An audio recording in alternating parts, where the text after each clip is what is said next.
नमस्कार विद्यार्थी मित्र। आज हम कक्षा 8 विषय हिंदी तृतीय सत्र की इकाई 1 पत्र एवं डायरी भाग 3 देखेंगे। भाग 1 में हमने निमंत्रण पत्र तथा बधाई पत्र देखे। भाग 2 में हमने आश्वासन पत्र, अनुमति पत्र की जानकारी ली। अब भाग 3 में हम प्रार्थना पत्र, कार्यालय पत्र, व्यावसायिक पत्र तथा डायरी लेखन की जानकारी लेंगे। इन पत्रों की जानकारी भी हम मेरे पास जो वीडियो है उन्हीं वीडियो के द्वारा लेंगे। प्रार्थना पत्र। छुट्टी के लिए प्रधान अध्यापक को पत्र। देसाई फलिया, भावनगर, 23 फरवरी 2011। सेवा में श्री आचार्य महोदय, डीए सार्वजनिक विद्यालय, भावनगर। आदरणीय गुरुदेव, सविनय निवेदन है कि मेरी बहन की शादी आगामी 27 तारीख को निश्चित की गई है। मैं उसका इकलौता भाई हूँ। हम लोगों के यहाँ शादी की कितनी धूम रहती है इससे तो आप अनजान नहीं हैं। फलतः मैं तारीख 24 से 28 5 दिन तक विद्यालय में उपस्थित नहीं हो सकूंगा। पिताजी का पत्र इस प्रार्थना पत्र के साथ भेज रहा हूँ। आशा है आप मुझे यह अवकाश प्रदान करने की कृपा करेंगे। इसके लिए मैं सदैव आपका कृतज्ञ रहूंगा। आपका आज्ञाकारी छात्र मनोज पटेल। क्रमांक 25, वर्ग 8A। विद्यार्थी मित्र, वीडियो देखकर आपको समझ में आ ही गया होगा कि हम प्रार्थना पत्र किस तरह से लिख सकते हैं। पहले हमारा लिखने वाले का जो एड्रेस होता है वह एड्रेस, उसके बाद में हमारे विद्यालय का एड्रेस, इसके बाद हम छुट्टी का जो भी कारण है वह बताएंगे। आखिर में हम शिक्षक ने हमें जो छुट्टी दी है उसका आभार व्यक्त करने के लिए हम कृतज्ञ जैसे शब्दों का प्रयोग करते हैं। और आखिर में हमारा नाम, रोल नंबर और हमारा वर्ग लिखकर बाद में आपका आज्ञाकारी शिष्य जैसे शब्दों का प्रयोग करके उसके नीचे हम हमारी सही करेंगे। अब हम कार्यालयी पत्र का वीडियो देखेंगे।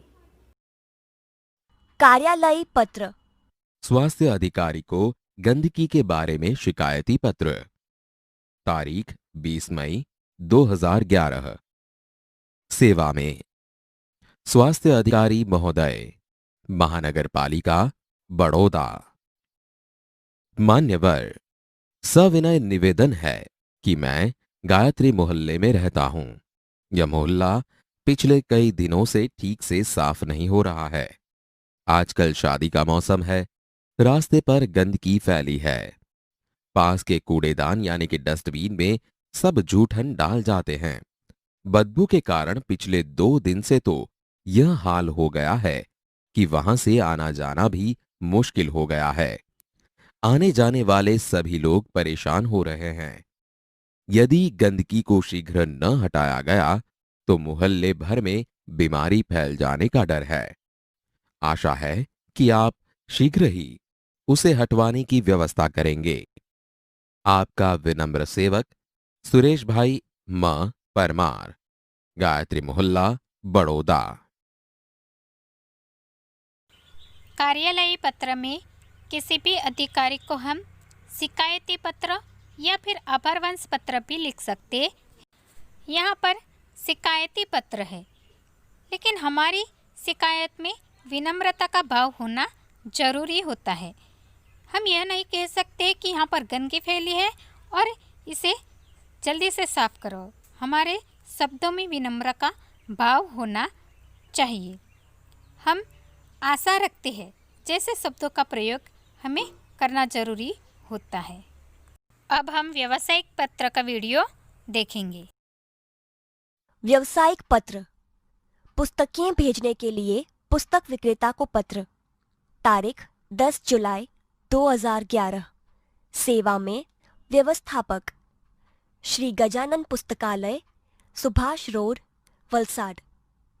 महोदय, मुझे निम्नलिखित पुस्तकों की आवश्यकता है। उन्हें आप डाक से भेजने की कृपा करें। 1. नन्हा कोश, श्री रतिलाल नायक। 2. नालंदा विशाल शब्द सागर, श्री नवल जी। 3. बृहद हिंदी शब्दकोश, डॉक्टर श्याम बहादुर वर्मा और डॉक्टर धर्मेंद्र शर्मा। 4. साहित्यिक मुहावरा लोकोक्ति कोश, हरिवंश राय शर्मा। कृपया उपर्युक्त पुस्तकें उचित कमीशन काटकर शीघ्र ही VPP यानी कि वैल्यू पेएबल पोस्ट से भेजें। भवदीय प्रीति शाह, शांति भवन, MG रोड, राजकोट 360001। व्यावसायिक पत्र में हम जो भी वस्तु हम बड़े स्टोर से मंगवाना चाहते हैं उनका लिस्ट हमें देना होता है। यहाँ पर हम पुस्तकें मंगवा रहे हैं तो यहाँ पर अलग अलग पुस्तकों के नाम लिखकर उनका लिस्ट बनाना जरूरी होता है। अब हम डायरी लेखन की जानकारी वीडियो के द्वारा जानेंगे। डायरी शब्द अंग्रेजी भाषा का है। डायरी के लिए हिंदी में दैनंदिनी, दैनिकी आदि शब्दों का प्रयोग किया जाता है। डायरी में निजी जीवन में प्रतिदिन घटित घटनाओं का लेखा जोखा रखा जाता है। डायरी के पढ़ने से किसी व्यक्ति के जीवन में घटित घटनाओं, कार्यों या तथ्यों की जानकारी प्राप्त होती है। डायरी में व्यक्ति घटित घटनाओं के साथ साथ अपने मन में उठी प्रतिक्रियाओं की अभिव्यक्ति भी अंकित करता है, इसलिए उसमें वैयक्तिकता होती है। डायरी प्रतिदिन, साप्ताहिक, पाक्षिक अथवा मासिक लिखी जा सकती है।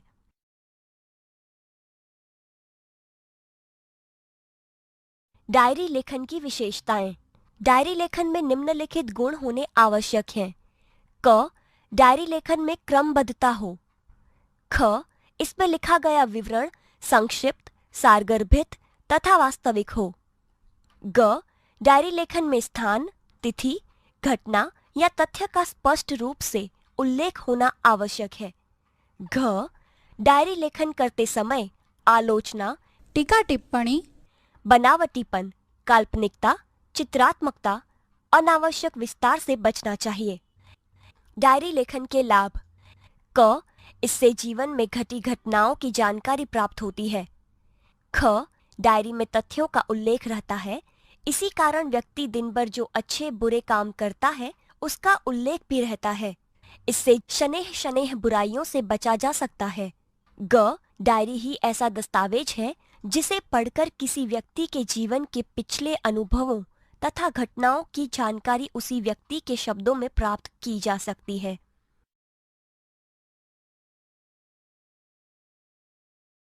एक, अपने नए विद्यालय के पहले दिन की घटनाओं को अपनी डायरी में लिखिए। 7 अगस्त 2010, जामनगर। आज नए विद्यालय में मेरा पहला दिन था। मन में विभिन्न प्रकार के विचारों की उथल पुथल चल रही थी तथा अनेक अनजानी आशंकाएं अनायास ही मुझे डरा रही थी। 9 बजे पिताजी के साथ अपने नए विद्यालय आदर्श मंदिर में पहुंचा। प्रधानाचार्य कक्ष में जाने पर उन्होंने मुझे कुछ प्रश्न किए जिनके उत्तर मैंने दे दिए। मेरे उत्तरों से वे संतुष्ट नजर आए। उन्होंने मुझे प्रवेश के लिए निर्धारित फॉर्म दे दिया। मन को राहत मिली। थोड़ी ही देर में शुल्क आदि जमा करवाने के बाद मैं अपनी नई कक्षा में पहुंच गया। अपने नए दोस्तों, अध्यापक और आचार्य से मिलकर ऐसा नहीं लगा कि मैं नए विद्यालय में आ गया हूं।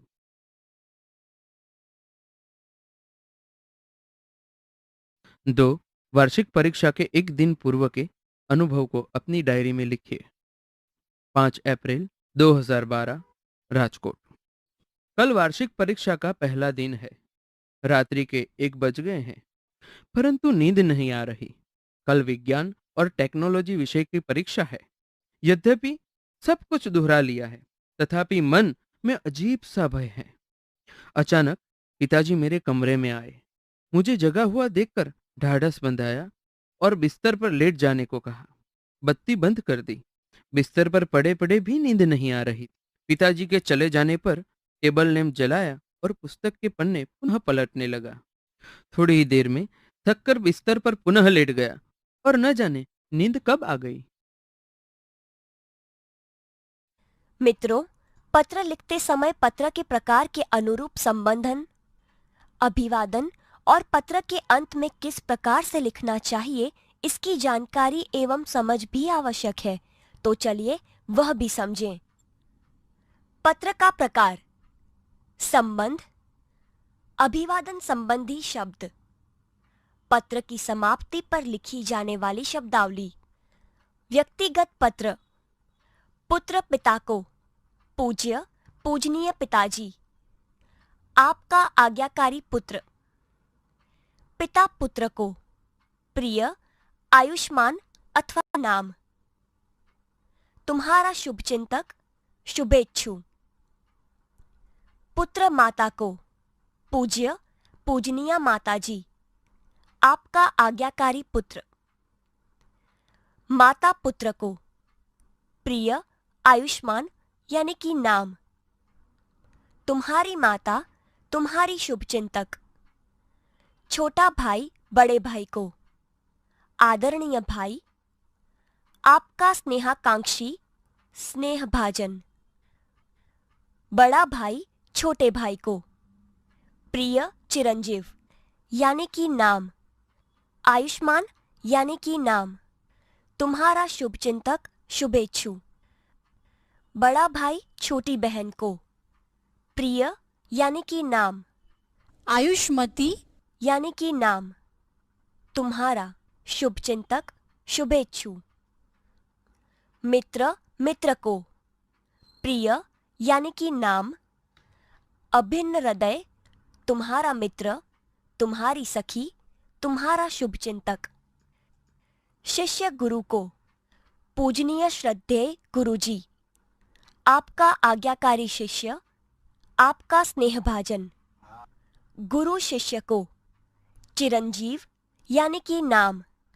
तुम्हारा शुभाकांक्षी, शुभचिंतक। व्यावसायिक पत्र: पुस्तक विक्रेता को, महोदय भवदीय। बैंक मैनेजर को, महोदय भवदीय। व्यापारी या दुकानदार को, श्रीमान प्रबंधक भवदीय। कार्यालयी पत्र: किसी विभाग के अधिकारी को, मान्यवर मान्यवर महोदय। भवदीय। निवेदक, प्रार्थी, विनीत। समाचार पत्र के संपादक को, श्रीमान संपादक महोदय।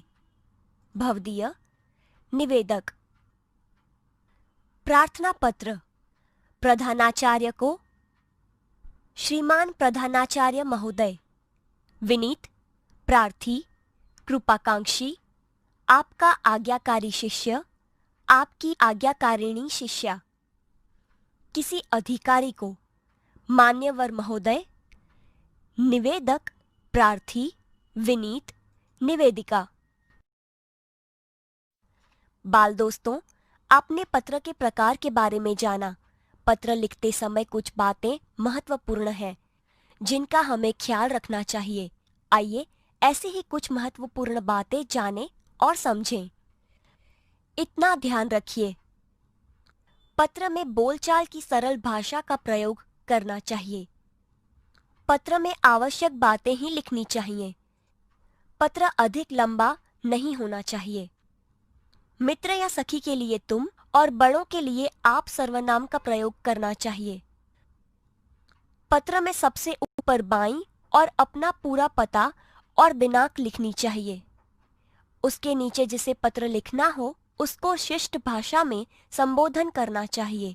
इसके बाद अभिवादन करना चाहिए। इसके बाद पत्र के क्लेवर में मुख्य विषय को अभिव्यक्त करना चाहिए। पत्र समाप्त होने पर बाईं और पत्र लिखने वाले का संबंध और नाम लिखना चाहिए।